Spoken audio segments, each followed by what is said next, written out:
Então, nós vamos começar hoje a nossa conferência do 7º ano, tá? E hoje é dia 12 de novembro, então vamos começar aí a nossa conferência. Gente, vou compartilhar com vocês a nossa telinha, tá? Do nosso conteúdo de hoje, tá bom? Se vocês não estiverem visualizando, é só falar, que aí a gente tenta dar um jeito aí e ver onde que estamos errando, tá bom? Deixa eu compartilhar aqui com vocês.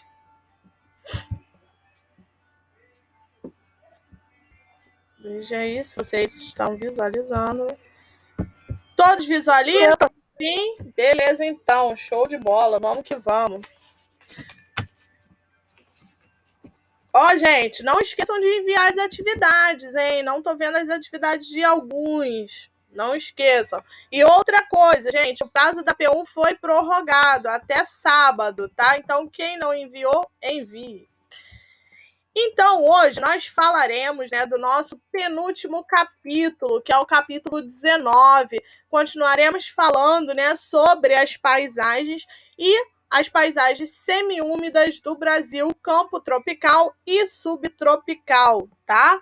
Esse conteúdo a gente consegue encontrar nas páginas 302 a 313. Então, vamos começar aí a reconhecer o Brasil, né? A vegetação savânica. Alguém já ouviu falar das savanas? Já viu em algum lugar, algum filme, alguma coisa assim, falando sobre vegetação savânica? Sim ou não, gente? Respondem aí, quero ouvir vocês. Já ouviram falar? Sim, já ouvi falar. Ok, beleza, Maria.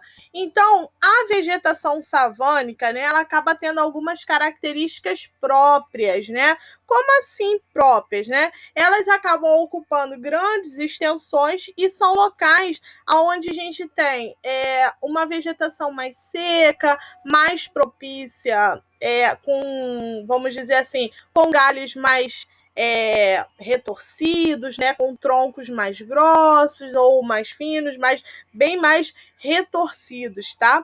E aí a gente consegue observar, aqui no Brasil, a gente tem a vegetação savânica sendo representada no nosso cerrado, né? Ou seja, é uma vegetação que aparece numa forma mais esparsa na parte norte, né, do nosso ecossistema, tá? Então, o que é o cerrado? O cerrado, ele acaba sendo essa vegetação, né, cujo objetivo, né, eles têm umas unidades de conservação, né? Existe alguns parques de conservação, né, algumas reservas florestais, para que eles possam, de certa forma, cuidar desse espaço. Nós sabemos que a parte da Amazônia, ela está bem devastada, assim como a gente está vendo na reportagem, a parte do Pantanal, né, que também vem sofrendo bastante com isso. Então a gente pode observar que parte das nossas vegetações, elas vêm sofrendo bastante danos, né? E com isso, o que acaba acontecendo? Acaba tendo alguns sistemas, né, de preservação ambiental, tá? E aí na parte do Cerrado tem 11 parques nacionais, uma reserva florestal e 12 áreas de proteção ambiental, além de ter estações ecológicas, tá? Lembrando que esse sistema, né, ele acaba sendo da seguinte forma: ele acaba tendo aí sendo um sistema de conservação que acaba utilizando aí através de meios do próprio governo para tentar ajudar aí nessa parte da proteção, tá? Então, são mais de 300 unidades de conservação federal, tendo o apoio do Instituto Chico Mendes, tá? Vocês podem já ter ouvido também falar.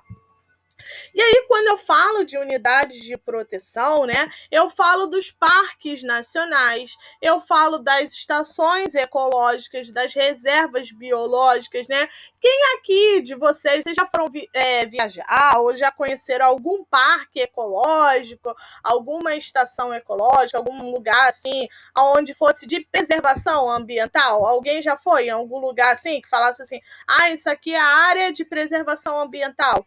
Algum parque, até mesmo no Rio, quem já foi a parte da Floresta da Tijuca, a parte aí do Parque do Mendanha, já foram? Alguém já foi a algum lugar assim? Sim ou não? Falem aí comigo, gente. Quero. Sim. Hã? Eu já fui no Bosque da Barra. Uhum. O Bosque da Barra, né? Ou seja, são áreas de preservação. Quem já foi ao Jardim Botânico? Então, isso tudo são áreas de preservação ambiental, né? Ou seja, os parques nacionais, eles têm esse objetivo da integração. Quem já foi às Cataratas do Iguaçu, né? Quem já foi a algum parque federal, nacional mesmo de proteção ambiental, pode reparar que existe uma certa, vamos dizer assim, uma certa segurança e fiscalização para que isso seja apenas uma área de proteção mesmo, tá? Proteção essa do ecossistema, proteção para o desenvolvimento de pesquisas, né?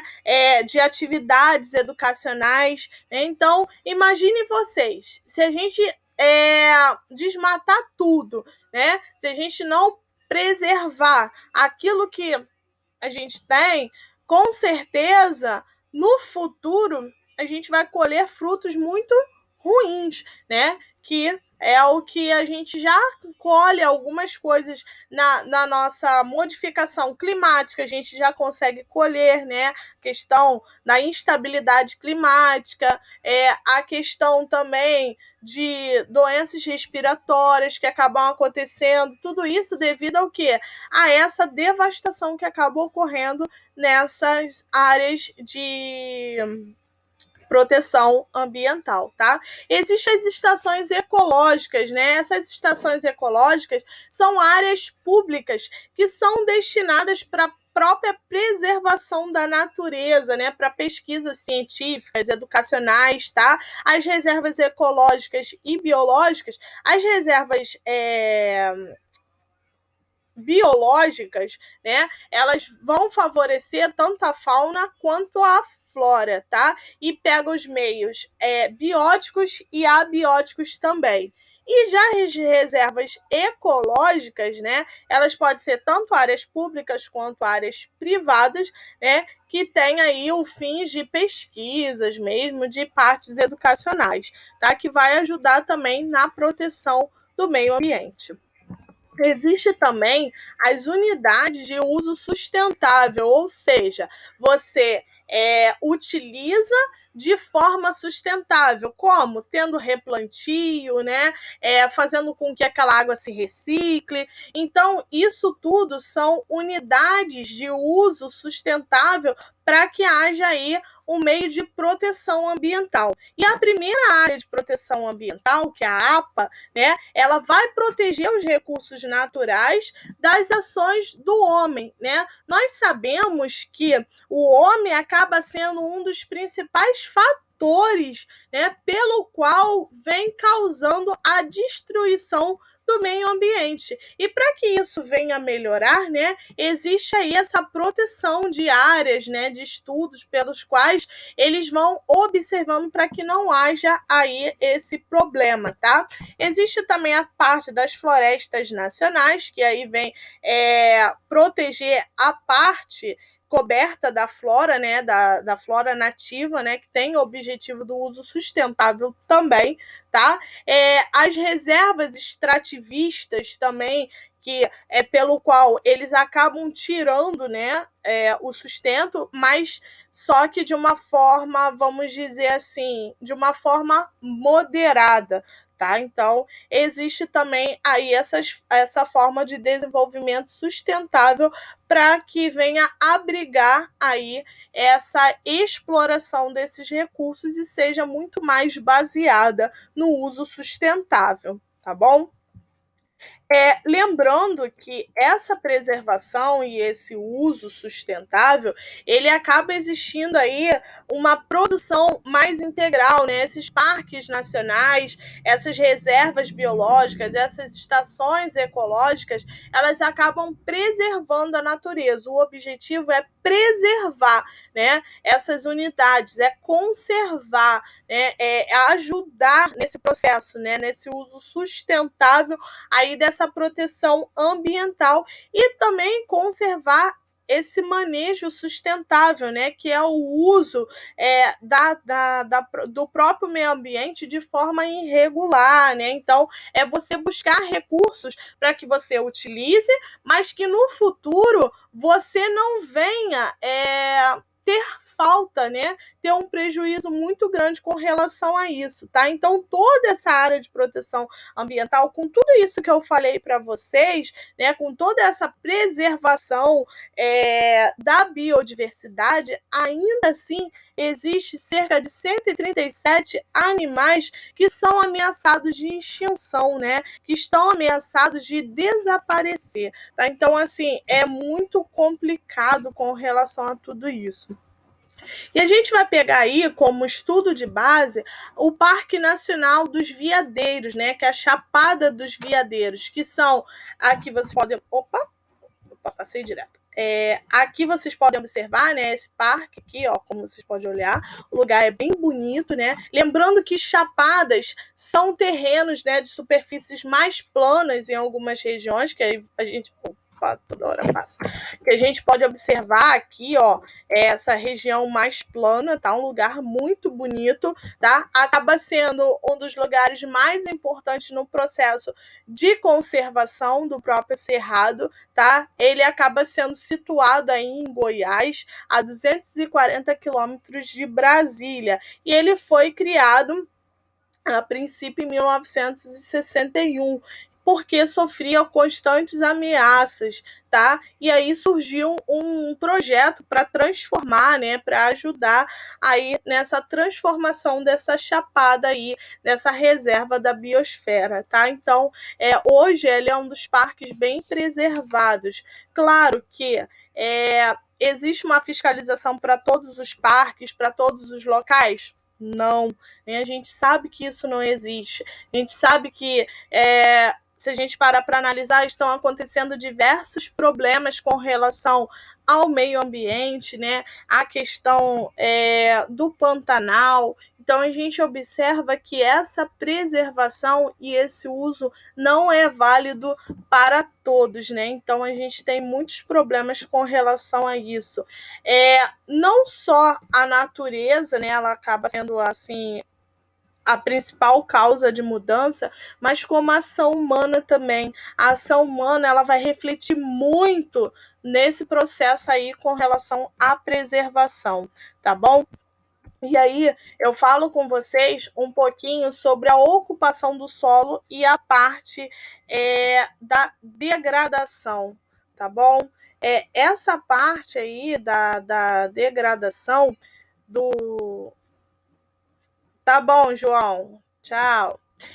Essa parte aí da degradação, né, do cerrado acaba sendo de 2,2% do cerrado. Só temos essa porcentagem aí de área protegida, tá? Isso por quê? Por que acaba acontecendo isso? Por que ocorreu toda essa destruição? Essa destruição cerca assim, de 60% do bioma ele está sendo devastado, devido primeiramente à questão dos impactos, né, as questões impactadas pela parte histórica mesmo do processo de mineração. Então, a questão da mineração no centro-oeste, a parte do ouro, né, do garimpo, isso fez com que o solo ficasse bem devastado. Não só isso, a questão do garimpo, mas também a questão do assoreamento dos rios, né? O rio pelo qual ele vai formando aquele banco, né, de areia no fundo, né? E ali vai empoçando tudo isso e vai impedindo que a água circule. Então, isso tudo foram os impactos causados aí pela questão de resquício de ferro, né? tudo isso de resquício de partes da mineração. Além disso, a parte da agricultura vem devastando bastante, né, o solo, a questão da pecuária, né, a questão também da monocultura vem devastando bastante, tá? Então, além da questão também do desmatamento, da contaminação do solo, o uso de agrotóxicos, de fertilizantes, tá? Também muitas áreas foram desmatadas para dar origem às rodovias, a ferrovias. Muitos locais vêm sofrendo com os impactos de lixo, tá? Então, essa vegetação aí do cerrado, ela vem sendo pouco a pouco destruída e vem sendo substituída, né, essa destruição por esses locais, por rodovias, por ferrovias, né, pelo desenvolvimento econômico mesmo do próprio espaço, tá? Lembrando que quando ocorreu a substituição da capital do Brasil, né, para Brasília, então tiveram que abrir novos caminhos, né, novas rodovias, e aí isso também gerou um grande impasse, né, uma grande destruição aos poucos, né? E aí a gente pode perceber que isso vem influenciando na nossa massa de ar, né, no nosso clima, que acaba ficando um pouco mais desfavoráveis, né? Então a gente já não tem mais época que a gente pode dizer, essa época é mais chuvosa, essa época é mais seca, essa época é mais fria, mais quente. Não, a gente tem um clima totalmente instável, né, com muitas instabilidades. Então, meses que eram chuvosos ou meses que eram muito quentes, está ocorrendo essa controvérsia, né, essa modificação climática, tá? Além disso, a gente pode observar que o cerrado ele é um espaço tipicamente semiúmido, tá? A gente consegue encontrar vegetações de estepes, de pradarias, tá? Que são as vegetações mais baixas, né? Que são as vegetações que são propícias mesmo para a produção, para a criação, na verdade, de gados, né? Porque eles são mais baixos, uma vegetação mais baixa. Claro, existem as matas de galerias, que são as áreas mais úmidas, tá? E muitas das vezes o solo acaba ficando rico aí com essa parte da própria agricultura, porque eles acabam dando um tratamento maior, né, nessa ocupação. E aí, nessas áreas, eles plantam muito arroz, milho, trigo, soja, tá? Tem a criação de bois, de ovelhas, por isso mesmo, pela essa questão da vegetação ser mais baixa, prontamente para a pastagem, né? E recebe aí a influência tanto da massa polar fria e úmida, um clima subtropical, quanto a influência da chuva das massas polares, tá? Então, isso a gente consegue ter uma característica própria dos campos subtropicais, que são os campos pelos quais estudamos hoje, tá? Gente, pergunto a vocês, alguma dúvida até aqui? Foi tranquilo? Vocês têm alguma dúvida? Vocês querem pontuar alguma coisa? Eu não tenho nenhuma dúvida, não. Não? Beleza. Mais alguém? Sem dúvida? Alguém quer perguntar alguma coisa? Só para lembrar, não sei se todos estavam desde o início, a nossa P1 foi prorrogada, tá? Até sábado, então quem não enviou, por favor, envie, tá? Tem esse tempinho aí para enviar. Vocês estão conseguindo visualizar? Ou ainda tá no... Voltou? Para mim tá só assim, Ana. Tá, beleza. Então, olha, quem não conseguiu fazer aí a P1, envie, tá? E outra coisa que eu vou deixar para vocês, não deixe de fazer a atividade, tá bom? Então, façam aí a atividade de vocês, envie lá no portal. Se vocês não tiverem nenhuma dúvida, vou só fazer a chamadinha aqui para ver se eu esqueci de alguém, tá? Isabela, João Paulo, Maria Eduarda, Sofia Timóteo, Lucas, Eduardo, João Pedro da Conceição e Manuela e João Pedro Boaventura, né? Que eu esqueci. Tá. Gente, se vocês não têm nenhuma dúvida, eu esqueci de alguém, de chamar alguém? Não, né? Eu acho que não. Beleza, então. Então, se vocês não têm nenhuma dúvida, a gente encerra aqui hoje, tá? A nossa videochamada, a nossa videoconferência. Eu agradeço a participação de vocês. Boa semana para vocês. Bom final de semana, né? Na verdade, tá? Tchau, professora. Obrigada aí pela participação de todos.